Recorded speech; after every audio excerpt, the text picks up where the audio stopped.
It's now my pleasure to introduce our Grow Showcase speaker, Aaron Montgomery. Aaron is a facilitator and author of The Fundamentals of Business Success, and he helps business owners move from overwhelm to intentional action using their unique strengths, values, and passions, empowering them to build aligned, sustainable success without burnout. With nearly 30 years of experience helping small businesses thrive, through our success group, he empowers entrepreneurs to move from overwhelm to clarity, create meaningful goals, and build businesses they love. Aaron, I want to turn it over to you now. Awesome. Thank you so much for having me here. And that was some amazing stuff, Darlene. So thank you for sharing all of that. And I really appreciate this opportunity. So this statement that you see on the screen here, this is something that it's just really an honor to share. It's something I really believe that clarity is the new hustle. And it's honestly something I've discovered to be crucial to my success and the success of those that I've had the pleasure of working with. This concept has really transformed me and kind of helping me get from that relentless busyness to a more purposeful and aligned action taker. And I know that we've already learned a ton from Darlene, and so you probably have a notepad handy. I've seen lots of notes being taken. So I would just ask that you have a notepad handy with some space on it, because I'm going to ask you to jot something down here in just a moment. And I want you to be able to just capture that instinctually without overthinking it. Recovering overthinker here myself. So I just want you to be ready. So let's start there. Next slide, please, Steve. All right. Well, have you ever poured your heart and energy into something only to really look back and wonder, was that even the right direction? I know that's a very rhetorical question because we've all had those things that didn't work out, kind of working harder, grinding longer, pushing through, only to realize that more effort didn't equal more progress. And so I asked myself, why does this happen? And I kind of discovered this is the trap of the hustle culture, that myth of working harder and chasing every opportunity. That was what we talked about in our breakout room for me. So it's something I'm working on, right? And saying yes to everything, feeling like that's the key to success. It's that 10x guru, the fake it till you make it crowd, the busy badge of honor that we wear. I bought into it and I wear my busy badge proudly, and it nearly cost me. So next slide, please, Steve. This is me in 2018. I was doing everything. I was consulting. I was chasing my 7 streams of income, trying to 10x my way to success, all while trying to hold down a full-time job. And then came this moment. My wife snapped this picture, and I didn't necessarily want her to, so that's why I'm glaring at her. But looking at that picture, I didn't see success, right? I didn't feel good. I saw exhaustion, high blood pressure, brain fog, was prescribed a handful of pills that I swore that I never needed. My family has a history of hypertension, and I was going to be the different one. And that was my wake-up call. I was chasing everything except for what actually mattered. And so this moment forced me to ask the question, what do I really want my business and life to look like? So that's the same question I want you guys to ask yourself today. If you strip away all of the noise, all of the shoulds, all of the outside pressures, what do you really want? So let's do a quick gut check here. I just want you to take 10 seconds, and you can type in the chat if you want, write it down on your piece of paper. What do you really want? Don't overthink it. Just drop the first thing that comes to mind. I'd love to see what comes up for you, but if you'd rather keep it private, that's okay too. Just make sure to write that down for yourself, that instinctual thing that shows up when, what do you really want? So if you go to the next slides, please, Steve. So when I finally got honest about that question myself, and margin, helping others be better, sorry, I'm seeing the chat here. Okay, helping others be better at being them. I love it. See all these really good stuff. And so for me, when I started getting honest with myself about what I truly wanted, everything shifted. And what I wanted was simple: to help fellow business owners break free from this hustle trap and find their success through clarity. And when I'm working with them, I lose all track of time. It's what fuels me. What makes me say yes to as many things as I can say yes to. It's what I focus on daily. And honestly, I'm obsessed with it. But here's the best part.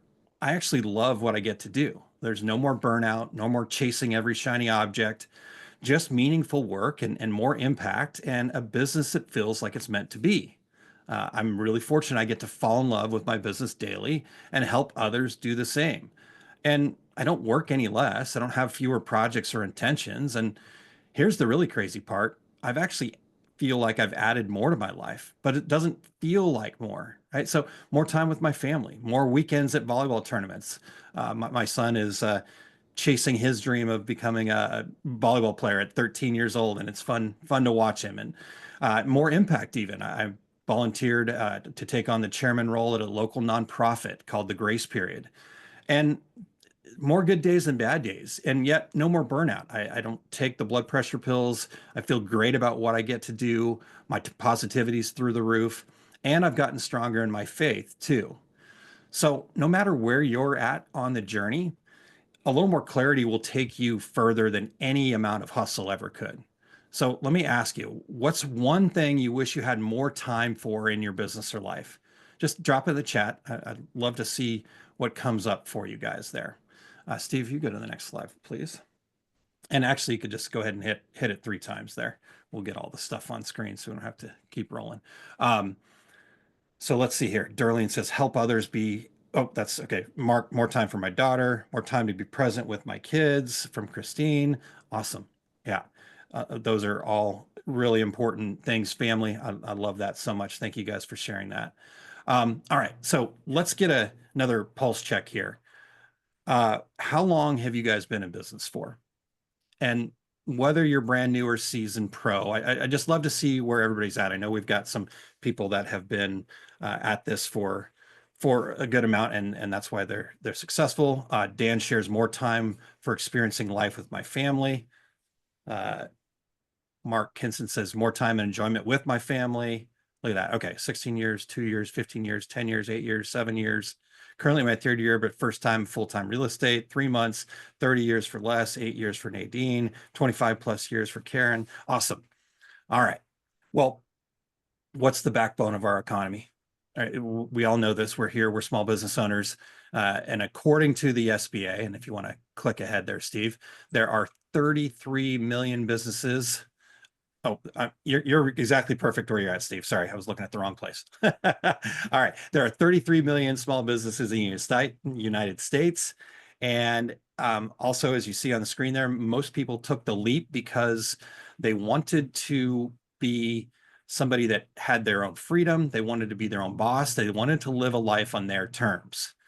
But the hard truth is, less than half of those businesses will still be here in 5 years. 48.9% make it past that 5-year mark. Well, the rest, they don't fail because they're lazy or they're untalented. They fail because they get caught in the hustle trap and instead of finding clarity. So this is my 5th year of our success group being my full-time business. And I know the struggle of getting past these statistics. At 10 years, the numbers get even more devastating. And, it comes from kind of locking on to this idea of more hours, more grinding, more hustle. But hustle without clarity is kind of like running on a hamster wheel. So let's be honest, we can only keep running in circles for so long. So how do we break the cycle? Next slide, Steve, please. All right. So we start with our reason. This is what I discovered. This is something I ask so many business owners. Why did you start your business? And if you want, you're welcome to type that in the chat and share with each other, but be honest, right? Was it freedom, passion, more income, something else? Right. And a lot of, especially new business owners, when they answer that question, they go to the obvious answer of money. But is that really why they took the leap? I get to work with people to facilitate this deeper connection. And so I start asking some follow-up questions. Brian, passion, no boss, help others in a way I wanted to help, from Darlene. Love it, you guys. And so I started asking him some follow-up questions. Okay, well, if you were doing this to make money, right, why this business? If money was the only goal, wouldn't it be easier to just grab a job, have that quote unquote steady paycheck? My wife works for the VA as a vocational rehab counselor, had to have the day job to have the steady paycheck.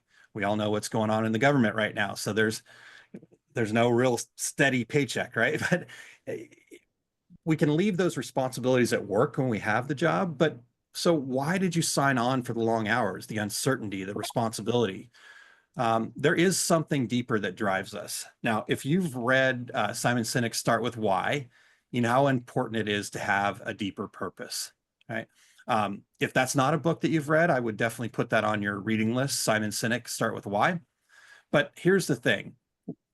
I like to take that a little bit further, and we don't just talk about why. We actually define it as a reason. And your reason is the foundation for everything. It's why you show up. It's why you push through the challenges. And for me, for many years, I didn't have that clarity of my reason. And that lack of clarity, I believe, is what put me in the emergency room that night. And I was chasing everything. And so for years, my reason was kind of hidden in plain sight. So I had spent thousands of dollars on courses, searching for purpose. And in fact, I even got to a point where I said, man, I don't even really have a purpose. Maybe I'm that oddball. But I realized along that journey that everyone has a unique reason. No matter what you're doing, no matter if you're a business owner or not, it's not something that we create. It's actually something that we uncover. And the key to uncovering it was what you see on this screen right here. It's the foundation at the intersection of our strengths, values, and passions. Steve, you could click ahead about 3 or 4 times there. And that reason is the thing that we were put on this earth to do. It's why you do the things we do, and it's what your business should ultimately deliver. And I work with people all the time looking for these patterns. And kind of the moment that clicked for me, and think something that changed everything for me, I realized that God or source energy or the universe, whatever that is for you, they'd already equipped me with both the purpose and the tools to fulfill that reason. My strengths weren't random. My values weren't accidental. My passions weren't meaningless. They were all pointed to the work I was meant to do. So God gave me the tools to fulfill my purpose and the values to keep me on track and the passions to motivate those actions. So as business owners here, we have given ourselves the right to work every hour of every day, right? Hustle, grind, fake it till you make it. But the real turning point is not more work. It's knowing your reason, because when you have clarity on your reason, you have the freedom to choose, the freedom to prioritize your family, the freedom to build a business that serves you and not just a paycheck. You get to do this on your terms. So if you could click forward twice there for me. There we go. Perfect. Your reason has to be bigger than your excuses, bigger than the fears, the doubts, and any stories that are going to keep you stuck. And you have to be pulled out of the comfort zone. So that is step 1, is clarify your reason, right? And I love all the stuff in the comments here, you guys. Dale has a retirement plan, Dan helping others overcome health challenges to fully live and maximize their qualities of life, right? These are some huge reasons that allow us to get beyond some of these things. Steve, next slide for me. Now, the second shift that you're going to make to go from clarity, get to clarity, is about your mindset. And I love all the stuff that Darlene shared. And so we really have a lot of really great information about mindset. I like to call these uncommon mindsets because, let's be real, most of us weren't raised with a belief that naturally aligns with being a business owner. Steve always reminds us that we're freaks and we're willing to face the statistics that I showed a little bit earlier. And so step 2 is really about aligning your goals with your reason. So when I first asked myself, what do I really want? I realized that success wasn't just about hitting goals. It was about transformation. If you could click forward, Steve. So think about this. Your goals are not destinations. They are bridges that move you from where you are now to where you're meant to be. And that mindset shift allows you to let go of the results outside of your control. And so if you'll click forward 1 for me there, Steve, it starts as a want, as a kind of a thought or an idea, maybe even scarcity, right? Oh, not in a full-on negative way of scarcity, but you don't have that belief that it's possible. But ultimately, it kind of folds into a desire, maybe more of an emotional bond. As Bill was talking about, you start making those positive statements, and that builds up that belief inside of you that you can do it. But here's where the real transformation happens. If you'll click forward for me, Steve. It's when we turn those desires into goals. That's that bridge. It allows you to align with your reason. So one more click for me. So when you set goals, don't just think about what you want. Think about who you need to become. Your goals will allow you to grow into that person. So I'll give you a quick example here. Many of you guys are actually already authors, I know, and that's amazing. So you'll gonna get this idea. But if there's anybody here that isn't an author that has that desire to leave a legacy behind, go ahead and put that in the chat. You can type legacy or me or whatever. You can go back to that real quick for me, Steve. And for me, I had wanted to be an author since my teens. Right? And I wanted to be honest with you, I wanted to be an author because it was an ego thing. Right? I didn't believe in myself enough to take it seriously. But then in that wake-up call I had, something shifted. I started becoming a Success Principle certified trainer, surrounding myself with other authors, and just really began believing that maybe it's possible, maybe I could do this. And but I wasn't taking any action yet. And so the real shift came in 2023. I believe becoming an author could allow me to fulfill my reason. I went from ego to my reason. And so I set really clear intentional goals based on a strategy I'm going to share in just 1 second. Not just to write a book, not just to think about it, but to actually finish it. And I hit that goal, book in hand. And here's the thing, even if nobody ever reads it, I'd already won. The transformation had already happened. I'd become an author. And from that transformation, the next steps start becoming more clear, right? I can even help others become authors, not just writing books, but stepping into the identity of an author. And here's the takeaway. Your goals just aren't achievements. They're about who you become in the process. So Steve, if you could go forward for me there. Let's talk about that process here as a way to kind of, awesome. Thank you, Mark. So with that, I'm going to just really quickly run through what makes a difference between a goal getter and a goal setter. And so if you can go to the first one there, Steve, goal setters are vague and open. I want to grow my business. I want to get healthier. I want to make more money. In goal getters, right, they are very specific. How much and by when? I will increase my revenue. I'll lose 10 pounds by June by exercising, right? The next one, if you'll go to that one, Steve, 2 clicks for me there. Goal setters make huge leaps. Goal getters break them down, right? They know that even though they are focused on that end result, they want to use it as a magnet, their subconscious will label them as a failure if they want to always focus on that huge leap. So a goal getter will break it down and take each win for what it is, a win, and celebrate that win. Next one's there, Steve, 2 more for me. And a goal setter has many, many goals. A goal getter is very focused. And that doesn't mean a goal getter doesn't do multiple things. They just understand that being very focused on the most important thing will allow them to have the other goals become a byproduct. And then last but not least, goal setters keep them hidden and goal getters share them with others. And I can talk about that more later. If you can reach out to me, I can tell you a little bit more about that, but it's going to open up some resources for you there. All right. So with that being said, you want to go to the next slide there, Steve, and just go ahead and click all the way through here. The last bit here, and then we'll get to questions. I know I'm pushing the envelope here, Mark, so I appreciate your patience with me. The last step is we have to go from have-tos to get-tos, right? So maybe you have to spend hours on social media, something that you think. Maybe you guys want to type in the comments, what's something that you have to do today, right? But what if the get-to was I get to connect with my audience and share my passion with potential customers? Or maybe you have to make money to keep your business running. Well, what if you get to share your unique gifts and talents with people, right? This is what was missing for me for 45 years. And I still have to remind myself that, but I believe that if we fall in love with what we get to do, success is going to be a natural byproduct. So, all right, last slide, and then we will open it up for questions there. And anything else any thoughts, comments, or whatnot? Fantastic. And I just want to say, Aaron, there is an email coming out to the E4E community on your latest book, Gratitude, as well. And if you'll shoot me a copy of the prior one, we'll add that to the mix for future distributions. Awesome. Thanks. Steve, I want to comment. Oh, go ahead.